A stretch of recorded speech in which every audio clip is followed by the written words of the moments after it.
할렐루야. 네.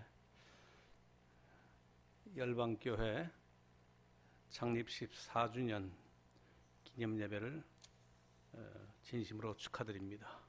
그리고 이 부족한 사람 또 이 자리에 불러주셔서 또 감사드립니다. 14주년 역사를 여러분들이 기억하는 이 시간 뜻있는 예배가 되기를 바랍니다. 저는 여러분들의 교회 14주년, 여러분들의 교회 역사 잊어버리지 않을 것 같아요. 왜냐하면 제가 아리조나로 온 지 14년이거든요.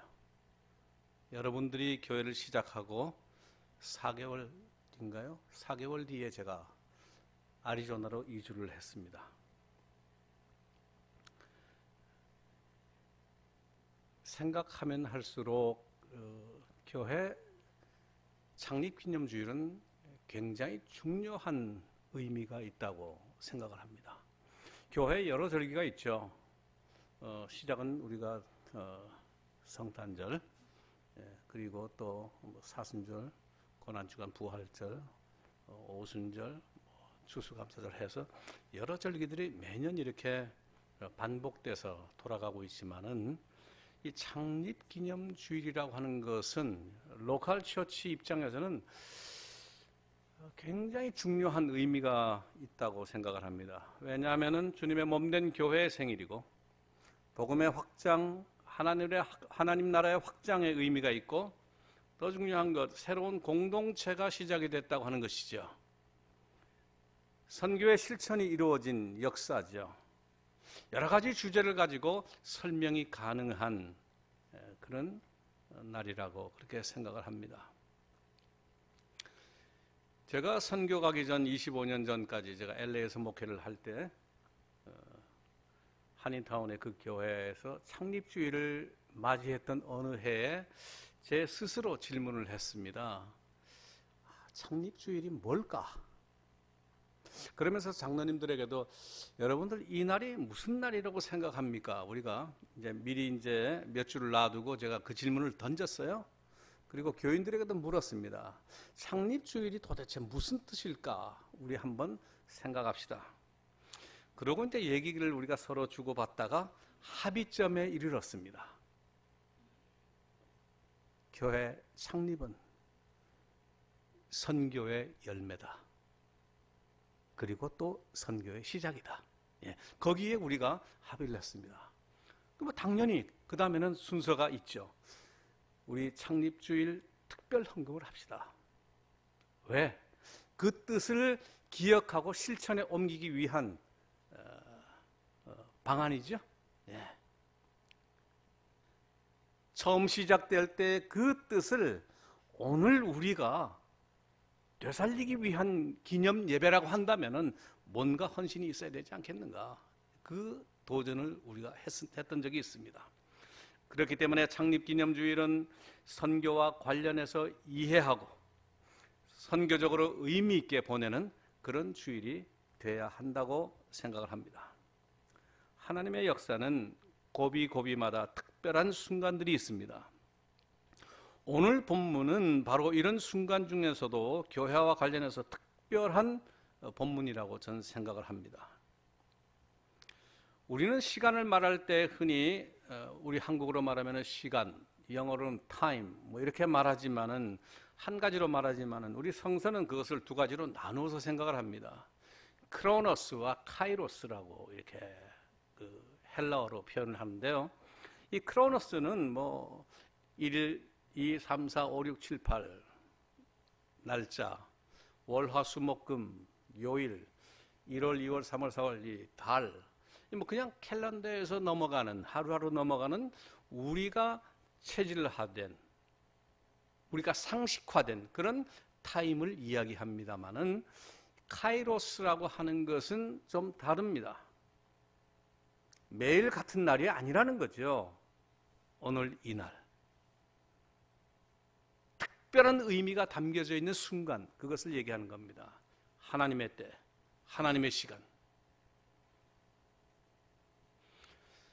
그래서 우리가 뭐 처음 만난 날을 기억하고 결혼기념일도 기억하고 생일도 기억하고 그런 거 아니겠어요? 갑돌이 갑순이 얘기 여러분들 뭐 잘 아실 거예요. 오늘 보름달 왜 달이 이렇게 밝지? 그러니까 뭐 갑돌이가 그랬다는 거 아니에요. 보름이니까 밝지. 예, 그런 사람은 틀렸어요. 지금 무슨 얘기를 하고 싶어 하는 거거든. 지금 갑순이는 그 얘기를 해줘야지. 맞아. 그때도 밝았지. 뭐 이 얘기가 나와야 되는데 보름이니까 밝지 그러면 재미없잖아요. 이게. 예. 카이로스는 그런 것입니다, 여러분. 제자들이 예수님께 질문을 했어요. 사도행전 1장에서. 한 맺힌 질문을 하는 겁니다. 나라를 빼앗기고 400년 동안 회복하지 못해가지고 정말 고난의 연속으로 살아오던 그때에 한 사람을 만난 거죠. 예수님을 만난 거죠. 이분이면 되겠다 결정을 했어요. 부활 후에 정말 확신을 하게 됐습니다. 떠날 때가 가까웠는데 제자들이 질문하는 거예요. 선생이요, 이스라엘을 회복할 때가 이때입니까? 질문합니다. 이때입니까? 예수님께서 그렇게 대답하십니다. 그 기한과 그 때와 기한은 나는 모른다. 아버지의 고난 속에 두셨으니 너희가 알 바가 아니야. 그러나 오직 성령이 임하시면, 그때가 언젠지 모르지만 그때 성령이 임하시는 그때 너희가 권능을 받고 예루살렘과 온 유대와 사마리아와 땅끝까지 이르러 내 증인이 될 것이다. 그렇게 말씀하세요.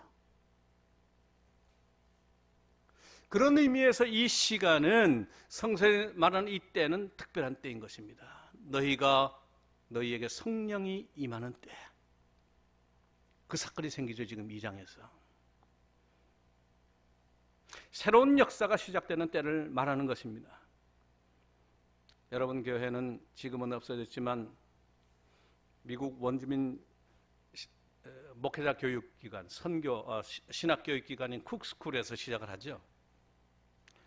저는 여러분들의 교회가 시작되기 전 몇 년 전부터 사우스다코타에서 1월 중순이 되면 늘 쿡 칼리지 와서 윈터텀을 했습니다. 1주간, 2주간 뭐 이렇게 원주민 목회자들이 모여서 교육을 받는 기간이 있습니다. 그 1월 중순이에요. 그때마다 제가 와서 그 학교에서 인디안들과 함께 공부를 했습니다. 그 14년 전 바로 거기 여러분들 교회가 시작되던 그 별채 강당 있잖아요. 별채 강당. 별채 강당에서 시작된 그 자리에서 제가 공부를 해왔습니다. 그러니까 기억이 새롭죠. 예. 창립기념주의를 지키는 이유는 바로 그때 그 새로운 역사를 기억하고 오늘 그 역사를 우리의 마음속에서 되살리고 우리의 삶으로 체현하는 그런 의미가 있는 것입니다. 그러므로 창립기념은 교회가 시작되던 때 그 감동을 되살리는 데 초점이 맞추어져야 되겠다, 그런 뜻입니다. 그것이 무엇인지 해석을 올바로 하고 파악하는 것이 중요하겠죠. 14년 전 모였을 때 그 뜻이 무엇이었을까? 하나님은 무슨 생각을 하시면서 그 일을 허락하셨을까? 질문을 해야 됩니다. 오늘 본문은 바로 교회 시작 장면을 그림같이 보여주고 있는 그 장면입니다. 첫걸음 하는 자리에서 하나님의 백성의 공동체가 어떤 것인가 하는 것을 보여주고 있어요. 그리고 그 뜻, 하나님의 백성들이 잃어버린 그 본질과 그 정신을 회복하는 것이 무엇인지를 오늘 말씀은 우리에게 가르치고 있습니다. 그래서 다시 시작하자는 거죠. New beginning. 다시 시작해야 된다는 거예요. 해가 지나갈수록 그 정신을 우리가 잃어버리니까. Inflation of concept라고 하는 말이 있죠. 뭐든지 해가 가면 자꾸. 인플레이션이 생겨요. 잊어버려요. 감동이 사라져요. 그것을 새롭게 할 수 있다면 우리의 삶은 그 자체로서 성공적인 삶이 되는 겁니다. 교회는 본래부터 하나님의 백성의 공동체입니다. 이 공동체의 그 가치는 우리 가정에서 분명히 드러나죠. 하나님의 백성, 원래는 시작이 출애굽 역사에서부터 이 개념이 나옵니다. 하나님의 백성. 애굽에서 나와가지고 50일 되던 날이 바로 모세가 산 위에 올라가서 하나님을 만난 그 시간입니다. 50일 되던 날 사건이 생기죠. 하나님과 이스라엘 백성이, 출애굽 백성이 계약을 하는 겁니다. 비로소 이스라엘이 되는 거예요. 너는 내 백성이라 내 식구라고 말하는 거예요. 그 이전에는 사실 오합지졸이었거든요. 출애굽기 12장에 보면 그런 모습이 나와요. 우리는 흔히 이 출애굽 백성들이 뭐 하나의 아브라함의 후손으로만 생각하지만 절대로 그렇지 않습니다. 수많은 잡족이라는 표현이 나와요. 거류인과 타국 품꾼이라는 표현이 나오고요. 너희는 함께 거류하는 타국이니 여호와의 유월절을 지키고자 하거든 할례 받아야 된다, 그렇게 얘기합니다.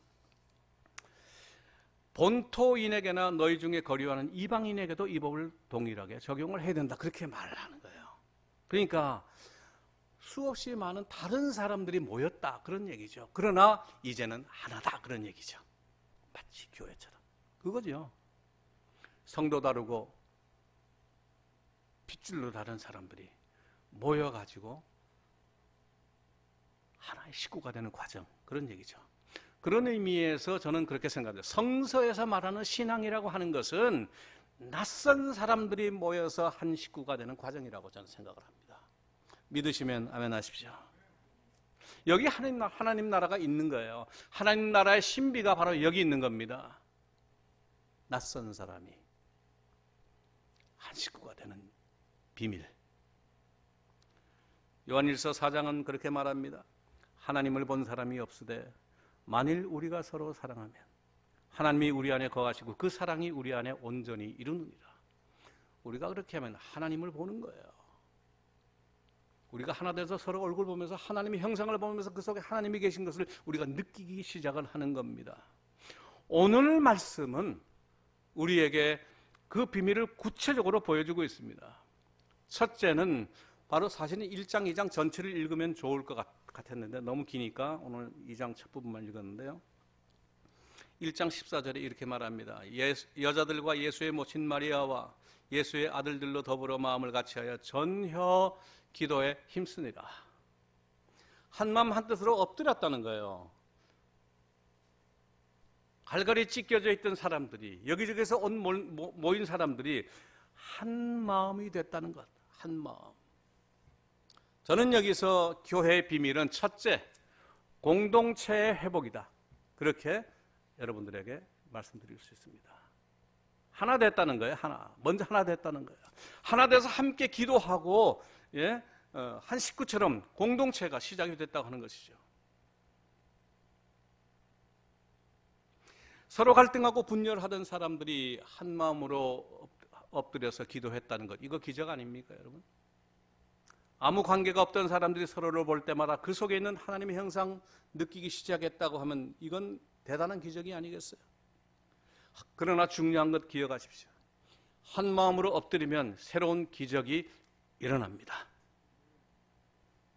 창립기념주의를 맞이하는 열방교회 형제 자매들 여러분, 분명히 이것을 기억하십시오.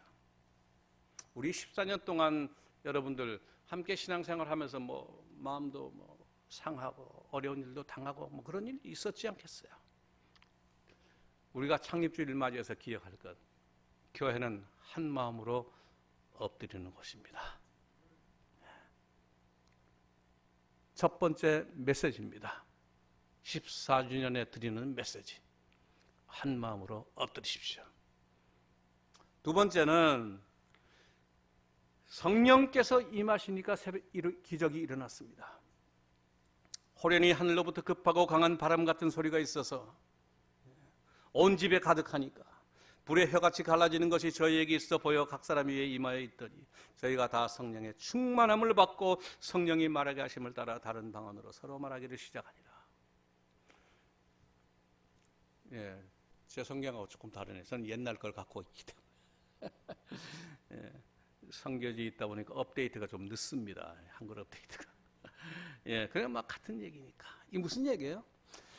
적어도 13, 14개 나라에서 온 사람들이기 때문에 언어가 얼마나 복잡했겠어요.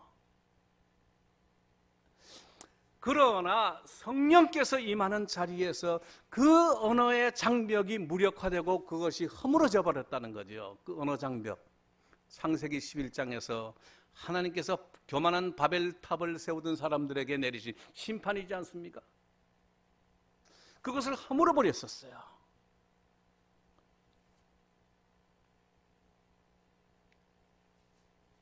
이 주제는 바로 커뮤니케이션의 회복입니다. 아까는 공동체 회복, 두 번째는 커뮤니케이션의 회복입니다.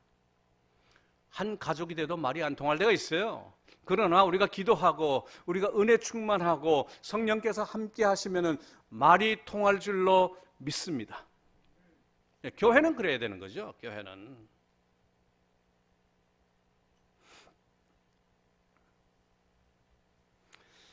말이 다른 것이 얼마나 큰 장벽입니까? 여기 이민 오셔가지고 미국에서 사시면서 느끼시는 거 있잖아요, 여러분들. 말을 조금 한다고 해서 그게 다 되는 거 아니잖아요? 깊이 있게까지 들어가려고 하면 얼마 한이 없잖아요, 그게. 레스토랑에 가서 음식 시켜 먹고 마켓에 가서 물건 사는 정도라면 뭐 조금 하면 되지만 토론하고 말이죠. 저도 이것 때문에 너무너무 힘들었습니다. 한마디도 뭐 제대로 못할 때 선교를 시작하러 갔더니 이 사람들이 내 말을 못 알아듣는 거예요. 한글밖에 모르니까 어떻게 알아듣겠어요? 제가 안 했죠. 설교 해달라 그래도 안 하고 바이블 스터디 해달라 그래도 안 하고 가만히 있으니까 이번에 온 선교사 좀 이상하더라고. 다른 선교사들은 오면 그 다음날부터 막 말을 하기 시작하는데 그냥 귀찮아 죽을 뻔했는데 이번에 온 선교사는 너무너무 겸손하다고 말을 안 한다고. 말이 다르니까. 그러나 이 마음과 마음이 통하니까 그 문제가 해결되는 거예요. 성령의 역사죠. 언어가 달랐어요, 이 사람들은. 그럼에도 불구하고 성령께서 임하니까 하나로 한 마음으로 엎드려서 기도하기 시작할 때 성령께서 임하시고 말이 이해되기 시작을 한 거예요. 서로가 말이 이해. 소통의 회복, 커뮤니케이션의 회복. 여러분 기억하십시오. 말만 다르다고 소통이 안 되는 게 아니에요. 같은 말을 써도 소통이 안 된다 그러더라고요. 부모 자식 간에도 그래요. 쟤하고는 도무지 말이 안 통한다고. 여러분들 뭐 어디 들으셔서 아실 수도 있고 해보셔서 아실 수도 있을 거예요. 그런 얘기 안 해보셨나요? 왜 말이 안 통하냐고. 그러면 제가 가끔 얘기합니다. 누구 닮아서 그런지 아냐고. 우리 같은 말을 쓴다고 해서 말이 통하는 게 아니거든. 마음이 안 통하면은 안 통합니다. 그게 말이. 그러나 교회의 시작은 은혜 충만한 공동체에서 말이 통했다고 하는 것은 우리에게 강력한 메시지를 주는 거예요, 지금. 창립 14주년을 맞이하는 우리 열방교회 성도 여러분들. 말이 잘 통하는 교회가 되시기를 바랍니다. 서로 대화하고 아끼고 서로를 배려하면은 말이 통하게 되어 있어요. 나보다 먼저 상대를 먼저 생각하고 나보다 여러분들 공동체를 교회를 먼저 생각하면 말이 통하게 되어 있어요. 이해가 되기 시작하고. 소통의 회복, 커뮤니케이션의 회복은 기적 중에 기적이었고 교회의 필수적인 요소라고 그렇게 말씀은 얘기하는 겁니다. 오늘 세상에 얼마나 말이 안 통합니까 지금? 여러분들 잘 보고 계시죠 지금? 미국 안에서 한국 사회에서 온 세계적으로 서로 말이 통하지 않는다고 너무너무 얘기가 많이 나와요. 아마 14년 전에 세우신 하나님께서 세우신 열방교회는 말이 통하지 않는 세상 속에서 말 통하는 작업을 좀 하라고 주신 사명이 있지 않을까 기억하시기 바랍니다. 요즘 세계가 한국에 대해서 놀라고 감동하는 것이 하나 있습니다. 2년 전에 이미 3.1운동 100주년을 지났지만은 이제 또 다가오고 있어요. 102주년이 다가오고 있는데 제가 100주년 때부터 제가 3.1운동 주제로 한 강연회를 제가 그때 피닉스에서도 했고 갈보리 교회에서 모여서 했죠. 그때 제가 3.1운동 기념 강연에 제가 강연을 한 적이 있습니다. 캔사스시티에 가서도 했고요. 작년에는 하려고 그러다가 갑자기 코비드-19 시작이 되는 바람에 아리조나 한인장로교에서 하려다가 취소가 됐죠. 준비 다 해놨다가 취소가 됐고 올해는 지금 이제 또 합니다. 102주년인데 102주년 자체가 중요한 게 아니라 3.1운동의 의미가 너무 크고 중요하기 때문에 하는 거예요.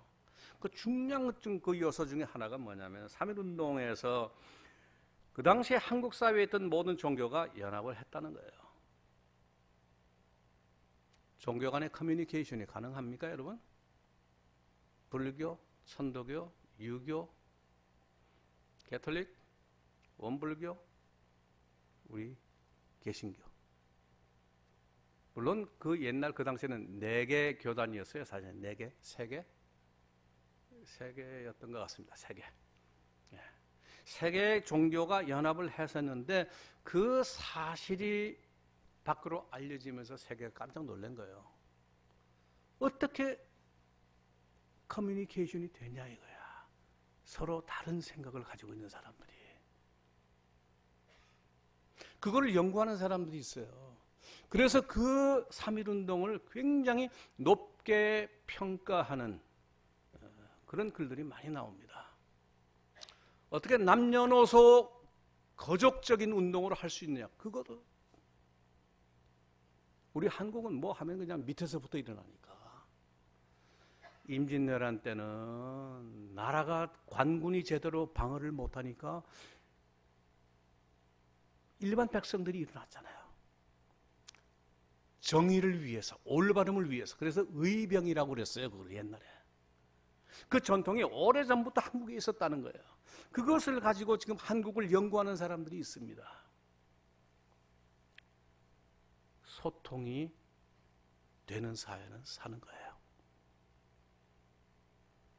소통이 되는 교회가 될 뿐만 아니라 여러분들이 사는 곳곳마다, 일하는 곳곳마다, 가는 곳곳마다 이 소통을 위한 메신저가 되라고 하는 것이 오늘 말씀은 우리에게 도전하는 메시지입니다.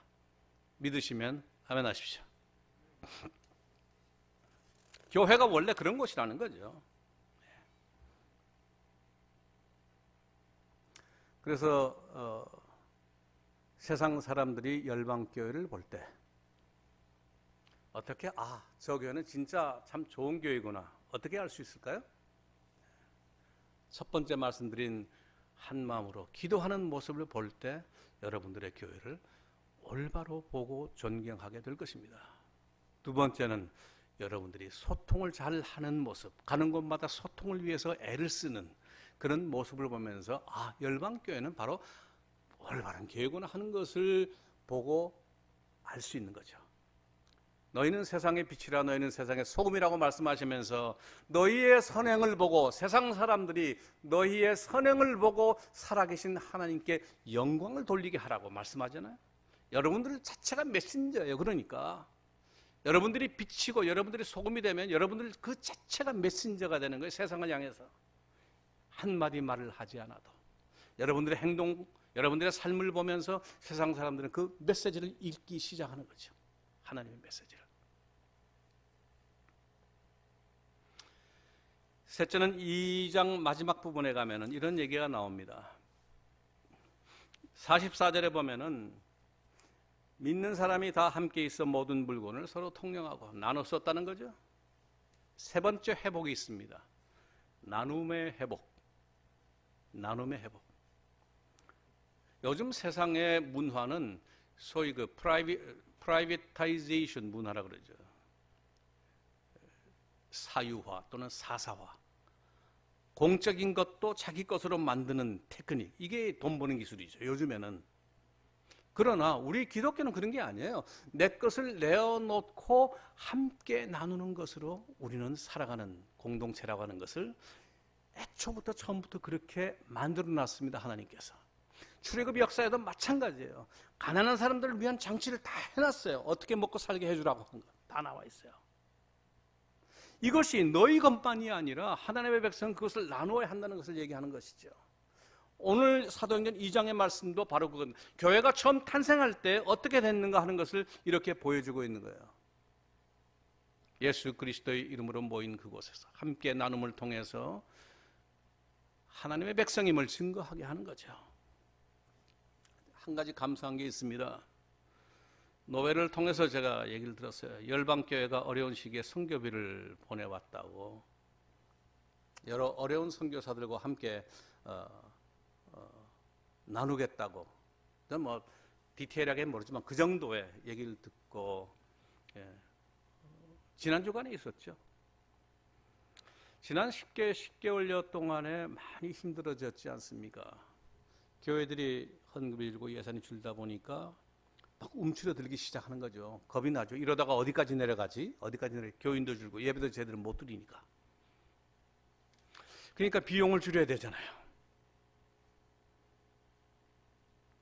손 쉬운 거부터 줄이는 거죠. 성교비 끊기 시작하는 거죠. 제가 연말을 지나면서 제가 그런 모습을 보면서 제가 마음이 안타까워가지고 제가 저를 후원하던 교회들에게 몇 군데 전화를 했어요. 뭐 거의 대부분 제가 전화를 해가지고 어려운 시기에 뭐 큰 건 아니겠지만 나 하나라도 짐을 좀 덜면 좋겠다 싶어서 전화했다고. 그동안 감사하다고. 그렇게 전화를 하고 이제 그만 후원해줘도 그 기도만 내가 받겠다고 그렇게 내가 했어요. 그랬더니 어떤 교회는 저희들은 뭐 괜찮습니다. 그러고 그런 교회도 있고, 어떤 교회는 감사합니다. 그러고 그런 교회도 있고. 그래서 몇 군데 제가 스스로 정리를 했습니다. 따지고 보면 그쪽에서 얘기를 먼저 하기 전에 제가 했다는 게 오히려 감사하죠. 예? 얼마나 힘들겠어요, 그 얘기하기가, 교회가. 그러니까 어려운 얘기하기 전에 제가 먼저 하니까 너무너무 고마운 거지, 사실은. 예, 그런 교회가 몇 군데 있었습니다. 그런 상황에 있는데 열방교회에서 선교비를 노예를 보냈다는 걸 들으면서 이 지난 주간이니까 제가 열방교회 이미 창립 14주년 준비를 하기 시작한 것은 몇 주 더 전이거든요. 그런 중에서 이 소식을 딱 들으니까 감사한 거예요. 야, 열방교회 14주년 창립기념회에 드릴 자격이 있다. 하나님 은혜죠. 여러분, 창립 14주년 여러분 드릴 자격이 있습니다. 주신 은혜 생각하면서 하나님께 박수 한번 치세요, 여러분들. 오늘 말씀은 나눔의 회복을 지금 얘기하고 있어요. 내가 좀 더 열심히 해서 좀 더 나눌 수 있는 마음을 주신다면, 그런 교회가 된다면 그것이 바로 창립할 때 하나님의 마음이 아니었겠는가? 믿으시면 아멘 하십시오. 유적이라는 모뉴먼트라고 하는 말이 있고요. 기념이라고 하는 메모리얼이라는 말이 있습니다. 유적, 모뉴먼트. 여기 뭐 내셔널 모뉴먼트들 많이 있잖아요. 모뉴먼트는 옛날 거 그냥 보존하는 거죠. 보존이 목적입니다. 메모리얼은 소위 말해서 우리가 상기하자, 기억하자, 그 기억을 오늘 되살리자, 그런 의미가 메모리얼이에요. 추수 예배 드리는 것 바로 그런 것이고요. 우리가 기념예배, 창립 기념예배, 메모리얼 서비스입니다. 이게 그건 뭐냐면 14년 전, 13년 전 쭉 왔던 그 히스토리를 생각하면서 오늘 이 자리에서 우리가 무엇을 기억하고 무엇을 생각할 것인가를 얘기하라는 것이죠. 1년에 한 번씩 지나가니까 그냥 샥 지나가면 내일부터는 그냥 그렇게 지나서는 안 된다는 것이죠.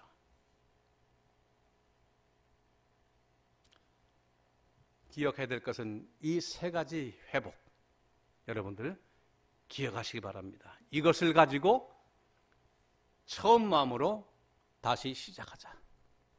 제가 여러분들에게 드리고 싶은 말씀이에요. 한번 같이 합시다. 처음 마음으로 다시 시작하자. 지금 온 세상이 힘들어하고 있습니다. 뭐 여러분들 하도 들어보셔서 아시겠지만 팬데믹이라는 말 이렇게 너무 많이 쓰잖아요. 팬데믹 이전에 뭐가 있었냐면 에피데믹이 있습니다. 발발했던 그 상황, 어느 국지적인 요소, 어느 한 지역에서 발생했을 때는 에피데믹이라고 말합니다. 전염병 터졌다는 거죠. 그게 확 퍼지게 되면 팬데믹이 됩니다. 지금 팬데믹 상황이죠. 어느 한 곳의 문제가 아니잖아요. 전 세계적인 문제죠. 그래서 팬데믹이라고 얘기하는 겁니다. 어떻게 될 것인가에 대한 전문가들 얘기는 이것이 이제 백신도 나오기 시작을 하고 치료제도 나와가지고 점점 가라앉아가지고 함께 살아가는 시대가 될 것이라고 얘기하는 거야. 이 단계는 엔데믹이라고 얘기합니다. 우리 안에 같이 미우나 고우나 같이 살아가는 그런 상황이 된다고 하는 거죠. 그런 상황이 되면 지금 현재 우리 감기처럼 그렇게 주고받으면서 점점 약화돼가지고 그렇게 될 수가 있다고 그렇게 얘기를 하더라고요. 이런 상황 속에서 우리는 어떻게 살아가야 할 것인가 하는 것이 바로 오늘 메시지와 관련이 있습니다. 어떤 사람들은 그래요. 언제나 지난 1년 전으로 돌아갈 수 있을까? 근데 전문가들 얘기는 죄송하지만 그것은 어렵다고 그렇게 얘기합니다. Back to normal은 어렵다는 거예요. 그럼 뭐냐? New normal이라는 거예요. 이제는 기준이 달라지고 방식이 달라지고 구조 자체가 달라졌다는 것이죠. 프레임 자체가 달라졌다는 것이죠. 생각 자체를 바꾸지 않으면 이제는 안 됩니다. 비대면 예배가 얼마나 더 지닐지 모르지만 우리가 모여서 하는 것도 하는 거겠지만 비대면으로 확장해가는, 물론 지금 이 시간에도 이 예배에 온라인으로 참여하고 있는 우리 형제자매들 있습니다. 이들과도 지금 커뮤니케이션을 할 수 있는 방법을 계속해서 개발을 하고 관심과 사랑을 통해서 전달이 되게 해야 돼요. 하나님의 사랑은 국경도 넘어가는데 이 정도 못 넘어가겠어요, 여러분? 새로운 시작을 맞이하는 우리 열방교회 성도 여러분들, 이 시작하는 일이 쉬운 것이 없어요. 사실은 처음 시작할 때 다 어렵습니다. 독일 말에 그런 거 있죠. Alle Anfang ist schwer 라고 하는 말이 있어요. schwer, 어렵다는 얘기입니다. Alle Anfang, Anfang은 이 시작이라고 하는 거예요. 모든 시작은 어려워요. 생각이 바뀌어야 되니까, 습관이 바뀌어야 되니까 어렵죠. 우리가 지금까지 겪었던 혼란은 바로 그 혼란입니다. 우리 한국말로는 천리길도 한 걸음부터라고 번역도 해보고 또 시작이 반이다라는 말로도 번역을 해보지만 완전히 일치하지는 않죠, 사실은. 그러나 그 의미는 좀 이렇게 나누는 것 같아요. 14년 만에 다시 출발을 한다. 여러분, 이거는 시작하던 마음으로 돌아가지 않고서는 어렵습니다. 아름다운 공동체 어딘가 다른 데가 있죠. 세 가지 회복이 있으면 가능합니다.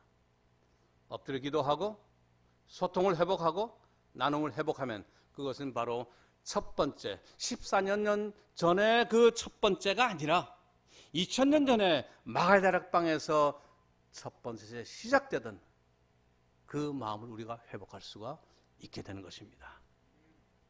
제가 사랑하는 화가 얘기로 마무리를 하겠습니다. 여러분들 교회에 자주 와서 할 때 제가 빈센트 반 고흐는 여러 번 얘기했을 거예요.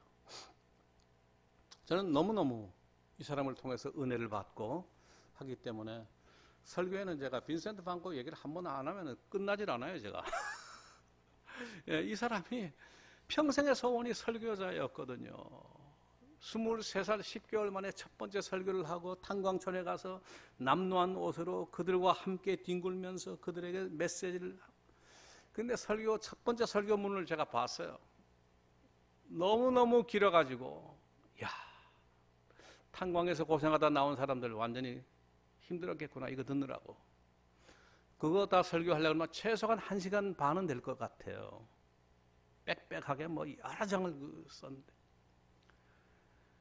어쨌든 그 사람이 그 속에 그 어렵고 힘든 사람을 사랑하는 마음, 그게 있었거든요. 그 사람들에게 가서 하다가 결국에는 해고가 돼, 해고. 교단에서 해고가 돼요. 수습 선교사였는데 첫 번째 이유가 목회자로서 너무 품위를 손상시키는 복장을 했다고. 이 정도는 돼야 되는데 이 탄광에서 일하는 사람들 옷하고 비슷한 옷을 입었던 모양이에요. 그러니까 성직자로서 그 품위 떨어뜨린다는 거예요. 그 이유 첫 번째. 두 번째는 그 학력을 구비해야 되는 것이 준비가 안 됐기 때문에 신학교를 나와 있는데 그거 안 했고, 그래도 수습 선교사로 왔는데 웬만하면 해줄 텐데 그것까지 지금 이유가. 세 번째 이유가 너무 참 기가 막힌 이유예요. 너무 그들에게 가까이 갔다는 거예요. 어렵고 힘든 사람에게, 예? 탄광 광부에게, 농부에게, 낮고 차는 사람들에게 너무 가까이 갔다는 거예요. 그게 성직자의 품위를 떨어뜨린다는 얘기인데, 요즘으로 따지면 선교사 중에서 모범적인 선교사의 모델이죠. 사실은 예수님께서 그렇게 오셨으니까. 이게 잘려요. 기가 막히잖아요. 평생의 소원이 그 영혼을 살리는 메시지를 하는 건데 그거 잘리니까 어떻게 해요? 그래서 그림을 그리기 시작하는 겁니다. 그가 마음속에 그런 얘기를 합니다. 내가 이들에게 복음을 전할 수 없다면, 이들에게 위로와 사랑의 메시지를 전할 수 없다면 이제는 내가 이들의 모습을 그려야 되겠다. 그렇게 결정을 하는 거예요. 완전히 컨버트하는 거죠. 그림 하나하나가 메시지예요. 그래서 그 사람은 그 그림을 보면 그 그림 뒤에 있는 빈센트의 메시지가 보이는 거예요. 기가 막힌 그 메시지들이. 여러분들 앞에는 지금 창립 14주년이라고 하는 타이틀만 붙어 있지만은 이 자리에 모인 여러분, 또 온라인에 계신 여러분들에게 주는 14주년의 메시지는 뭘까 생각하셔야 됩니다. 14주년 뒤에 계신 하나님의 메시지, 바로 여러분 한 사람 한 사람의 생각과 말과 행동이 바로 그 메시지가 된다는 뜻입니다. 14주년에 주시는 메시지, 세 가지 회복 기억하십시오. 공동체 회복, 두 번째가 뭐죠? 소통의 회복, 커뮤니케이션 회복, 세 번째 나눔의 회복. 이 메시지로 살아가는 열방교회 되시기를 주의 이름으로 축원합니다. 하나님 아버지, 은혜를 감사드립니다. 창립 14주년을 맞이해서 주님 은혜 가운데서 이 기념 예배를 드리는 우리 열방교회 모든 식구들, 주님이 주시는 메시지를 기억하고 공동체의 회복, 커뮤니케이션의 회복, 나눔의 회복으로 살아갈 수 있는 저희들에게 도와주시옵소서. 이 세상을 향해서 우리 스스로가 메신저가 돼서 주님께 영광 돌리는 삶을 살게 도와주시옵소서. 예수 그리스도 이름으로 기도드리옵나이다. 아멘.